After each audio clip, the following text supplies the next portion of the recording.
पिछले वीडियो में हमने लघु बीजाणुधानी की संरचना के बारे में समझा था कि जो लघु बीजाणुधानी है उसकी जो बाहरी परत है, लघु बीजाणुधानी की बाहरी परत है वो एपिडर्मिस कहलाती है।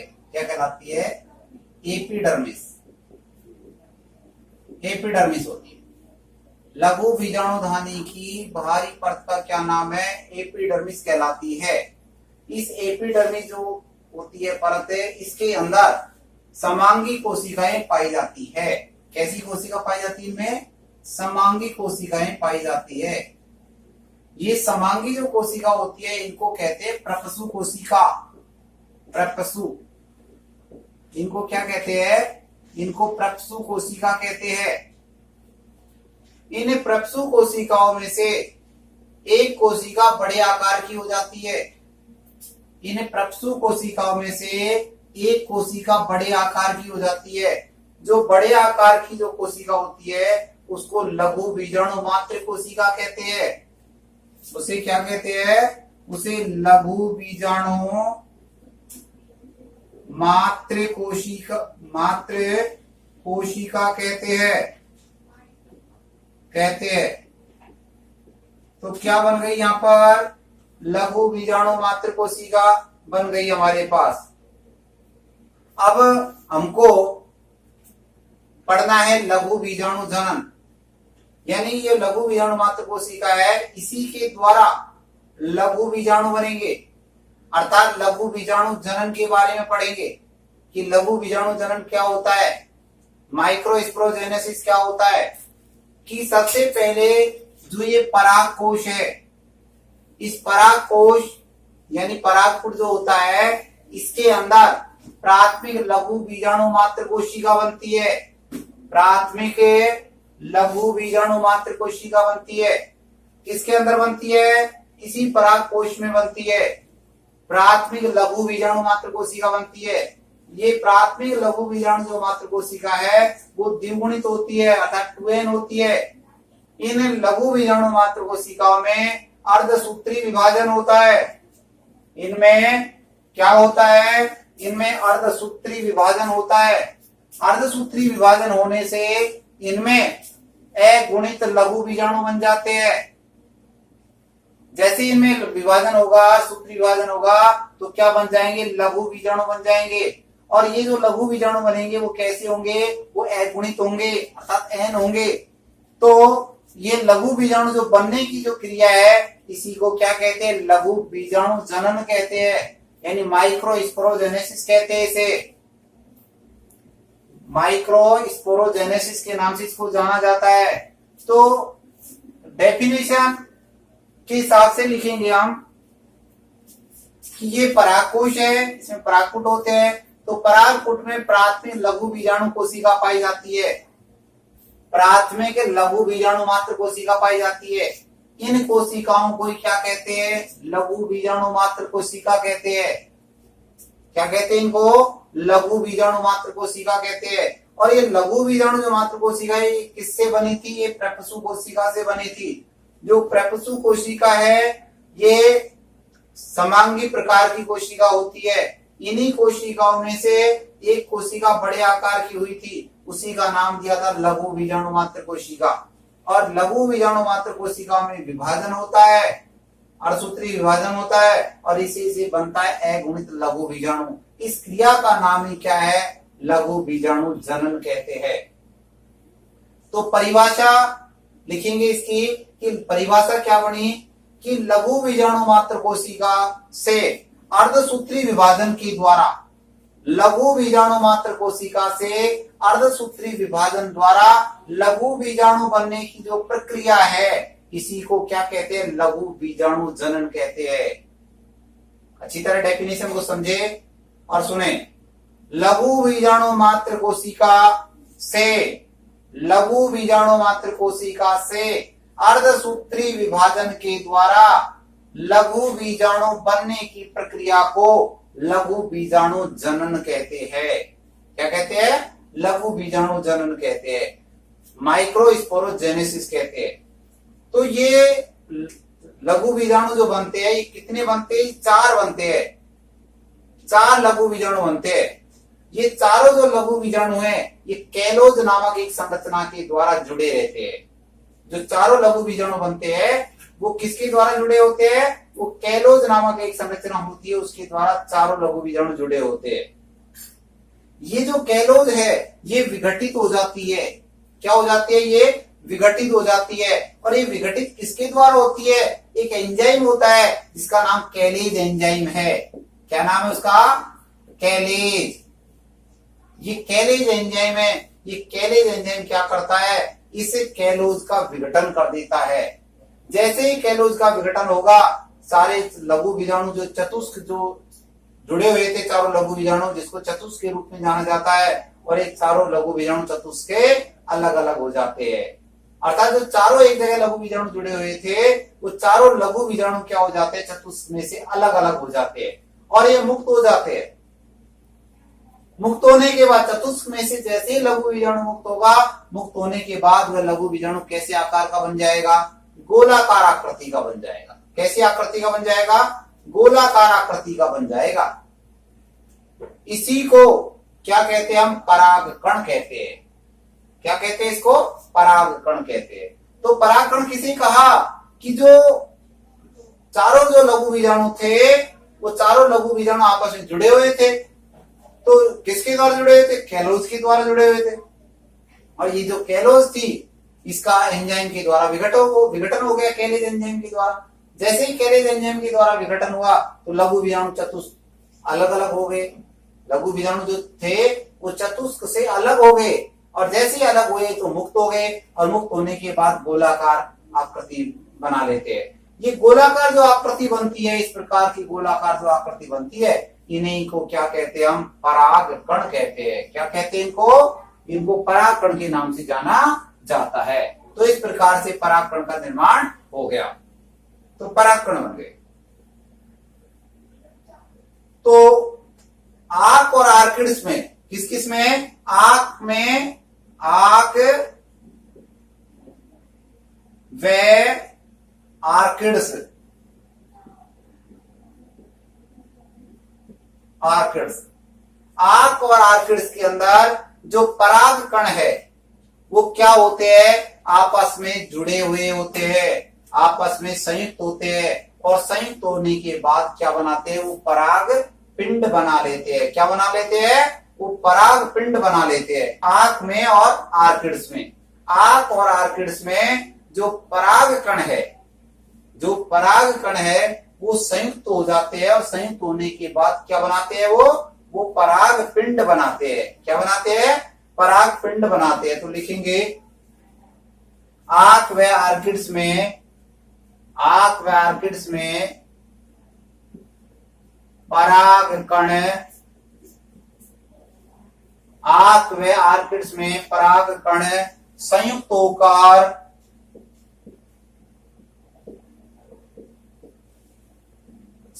होकर पराग पिंड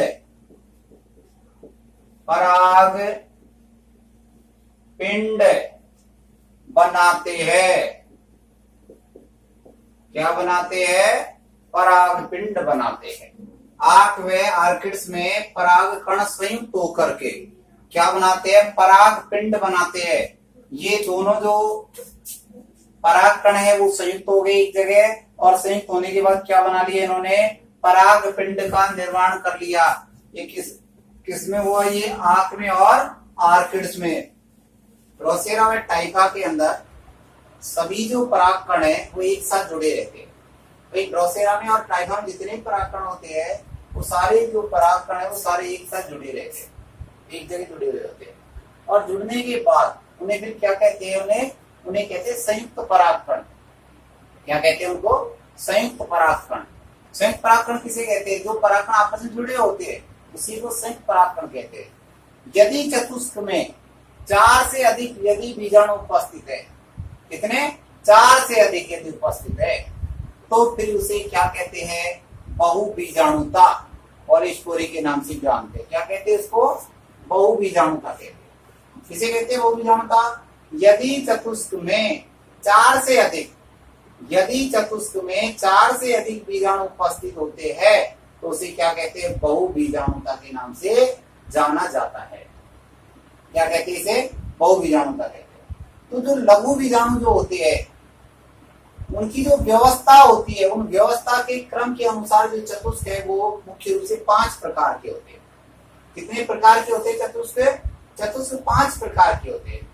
पहला होता है चतुष्फलकीय, दूसरा होता है समद्विपार्श्विक, तीसरा होता है क्रॉसिक, चौथा होता है रैखिक और पांचवा होता है टी आकार का।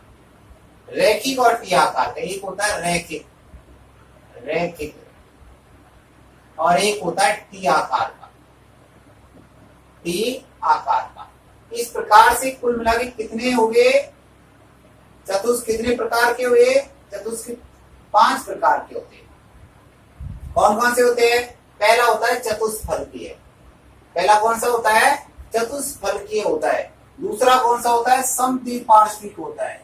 तीसरा कौन सा होता है? क्रॉसिक होता है। चौथा कौन सा होता है? रैखिक होता है। और पांचवा कौन सा होता है? टी आकार का होता है।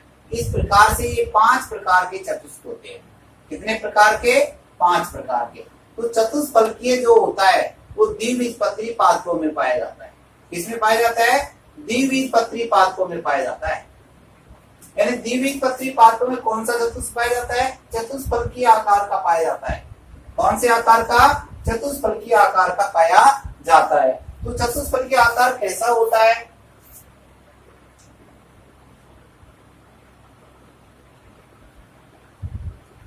इस प्रकार की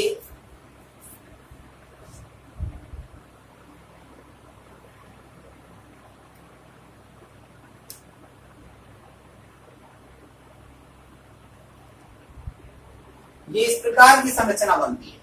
ये जो संरचना है इसी को क्या कहते हैं? हम चतुष्फलकीय बोलते हैं। क्या बोलते हैं इसको? ये चतुष्फलकीय संरचना बोलते हैं इसमें।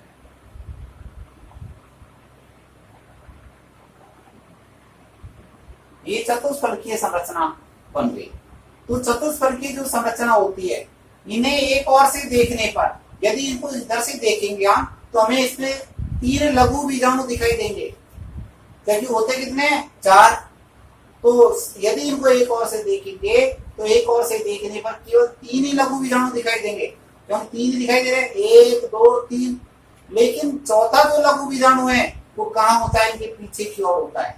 कहाँ होता है? पीछे की ओर होता है। इस प्रकार से चारों जो लघु बीजाणु इस प्रकार से व्यवस्थित होते हैं। यानी 3 तो एक और से दिखाई दे जाएगा, लेकिन चौथा वाला है वो दिखाई नहीं देगा। क्यों नहीं दिखाई नहीं देगा? वो पीछे की ओर है। तो इन्हें एक और से देखने पर हमको केवल 3 ही लघु बीजाणु दिखाई देते हैं। केवल कितने? 3 लघु बीजाणु दिखाई देते हैं। चौथा लघु बीजाणु दिखाई नहीं देता है क्योंकि वो पीछे की ओर होता है। तो किसमें पाया जाता है? ये द्विबीजपत्री पादपों में पाया जाता है। किसमें? द्विबीजपत्री पादपों में पाया जाता है। दूसरा होता है समद्विपार्श्विक। दूसरा कौन सा होता है? समद्विपार्श्विक। ये समद्विपार्श्विक जो होता है उसमें जो चारों लघु बीजाणु है वो एक ही तल में होते हैं। चारों जो लघु बीजाणु है वो एक ही तल में व्यवस्थित होते हैं।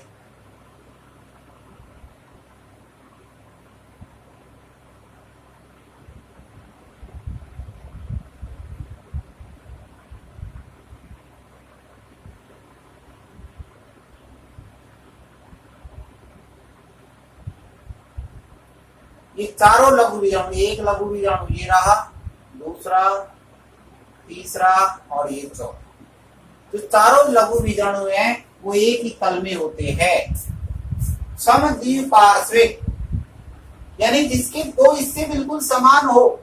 सम यानी समान, द्विपार्श्विक यानी 2, एक हिस्सा दूसरे के बिल्कुल समान हो।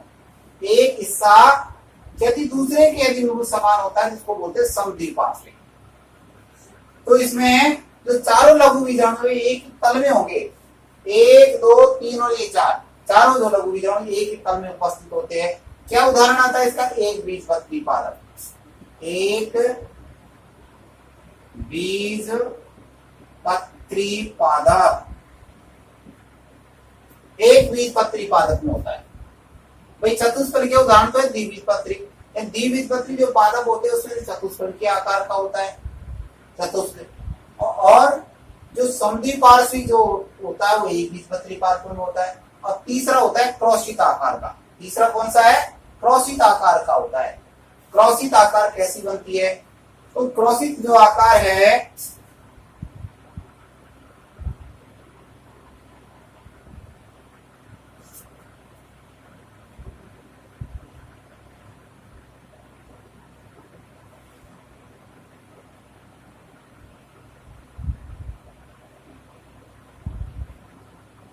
ये इस प्रकार की स्ट्रक्चर बनेगी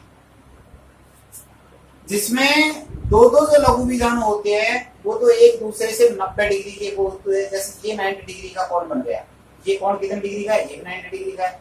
ये कोण कितने डिग्री का है? ये भी 90 डिग्री का है। तो ये 90 डिग्री के कोण पर व्यवस्थित होते हैं। दो दो लघु बीजाणु जो होते हैं वो तो 90 डिग्री के कोण पर विन्यासित होते हैं। यानी एक लघु बीजाणु तो ये हो गया और दूसरा लघु बीजाणु ये हो गया और तीसरा जो लघु बीजाणु है ये यहाँ पर हो गया।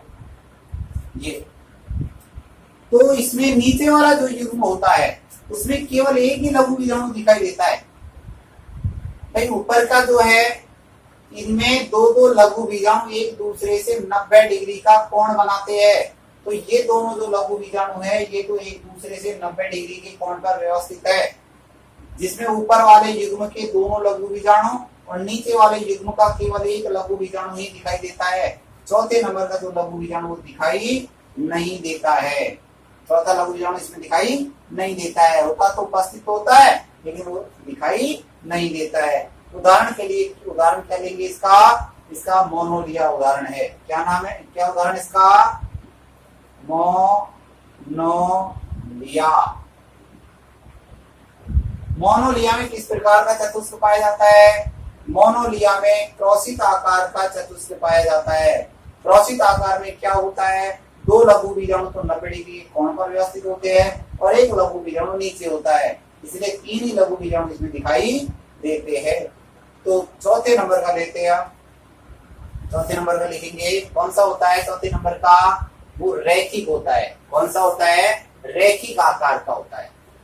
तो रैखिक आकार का जो चतुष्क होता है उसमें रैखिक आकार का जो चतुष्क है उसके अंदर जो सारे लघु बीजाणु है वो एक सीधी रेखा में दिखाई देते हैं। सारे जो है वो सब एक ही सीधी रेखा में दिखाई देते हैं। और एक जैसे इसका चित्र बनाते हैं पहले।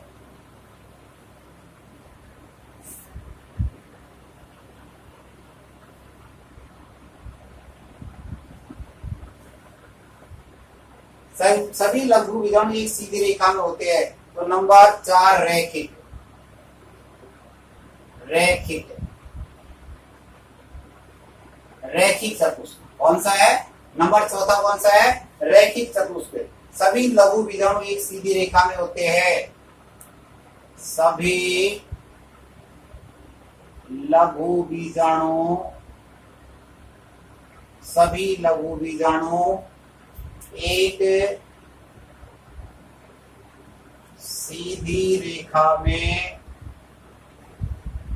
सीधी रेखा में उपस्थित होते हैं।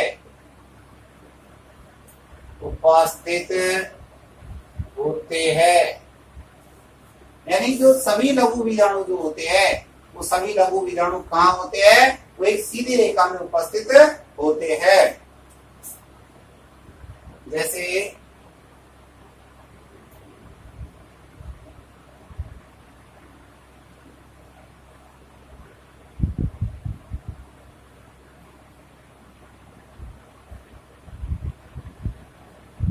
इस प्रकार की ये आकृति बनती है इसमें। तो इसमें जो लघु बीजाणु है, जैसे एक लघु बीजाणु यहाँ पर है, दूसरा यहाँ पर है, तीसरा लघु बीजाणु यहाँ पर है और चौथा लघु बीजाणु यहाँ पर है। तो सारे के सारे जो लघु बीजाणु है वो एक सीधी रेखा में उपस्थित होते हैं। तो इस प्रकार का जो चतुष्क होता है उसको कौन सा चतुष्क बोलते हैं? उसको रैखिक चतुष्क बोलते हैं। कौन सा? रैखिक चतुष्क बोलते हैं। नंबर 5वां, 5वें नंबर का जो चतुष्क है उसको बोलते हैं टी आकार। टी आकार 5वें नंबर इसके चतुष्क का क्या नाम है? टी आकार का चतुष्क है। कौन से आकार का? टी आकार का चतुष्क है। तो जो टी आकार का जो चतुष्क है उसमें किस प्रकार की व्यवस्था होती है। जैसे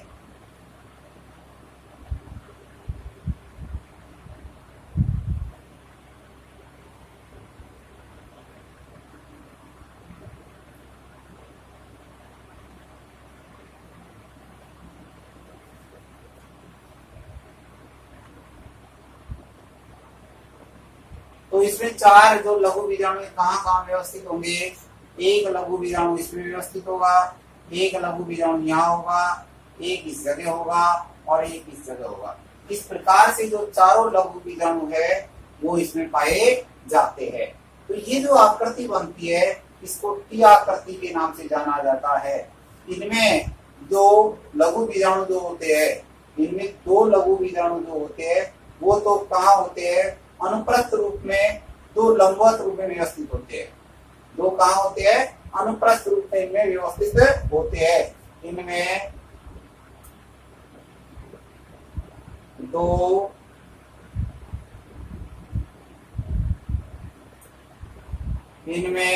दो लघु बीजाणु अनुप्रस्थ रूप में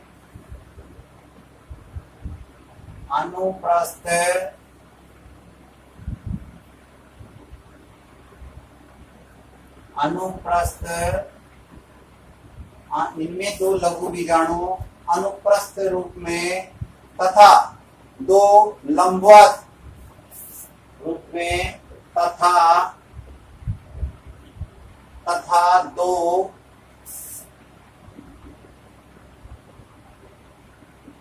लंबवत, यानी दो तो कैसे है इसमें, ये तो है अनुप्रस्थ रूप में व्यवस्थित है और दो लघु बीजाणु कैसे इसमें लंबवत रूप में व्यवस्थित है, लंबवत रूप में विन्यासित रहते हैं, लंबवत रूप में विन्यासित रहते हैं। लंबवत रूप में क्या रहते हैं, विन्यासित रहते हैं। उदाहरण के लिए इसका एग्जांपल लेंगे, एस्टिकोलिया, एरिस्टो, एग्जांपल लिखेंगे इसका एरिस्टोलिया, एरिस्टोलोकिया।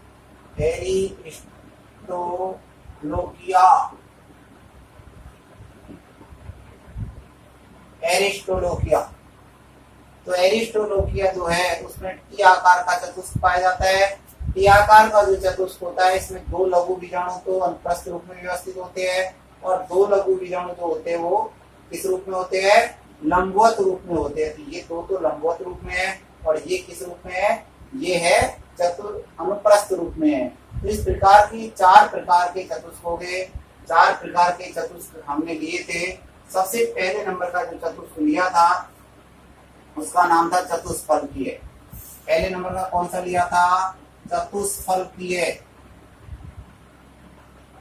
पहले नंबर का कौन सा था, तो पहले नंबर के चतुष्क का नाम क्या था, चतुष्फलकीय। दूसरा कौन सा था, समद्विपार्श्विक।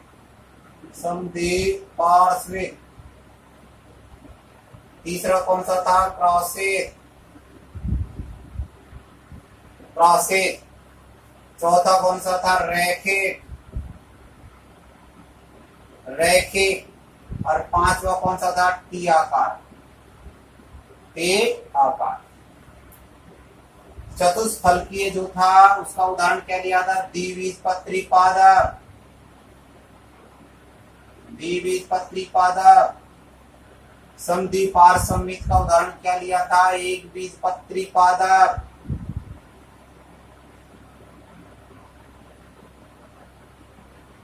क्या लिया था, एक बीजपत्री पादप। क्रॉसित का उदाहरण क्या लिया, मोनोलिया।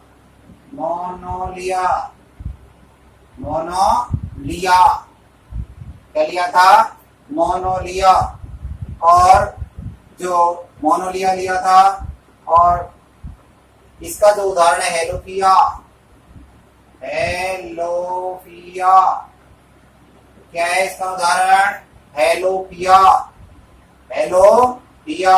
तो हेलोपिया जो होता है इसमें किस प्रकार का चतुष्क होता है, रैखिक प्रकार का होता है। और रैखिक प्रकार का जो चतुष्क होता है उसमें सारे चतुष्क एक सीधी रेखा में ही विन्यासित होते हैं। तो यहाँ पर रैखिक का उदाहरण लिख लेंगे आप इस जगह। रैखिक में एग्जांपल लिखेंगे हेलोफिया, हेलोफिया, हेलोफिया। तो हेलोफिया में रैखिक आकार का होता है।